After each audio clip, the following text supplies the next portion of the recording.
Kim Wall er tilbage. En mand, der har offret alt for wrestling i Danmark.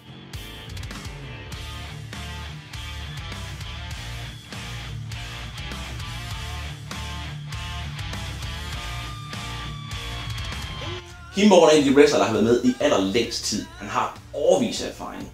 Og årtier nærmest. Men han har aldrig vundet The Big One. Han har aldrig vundet den store titel.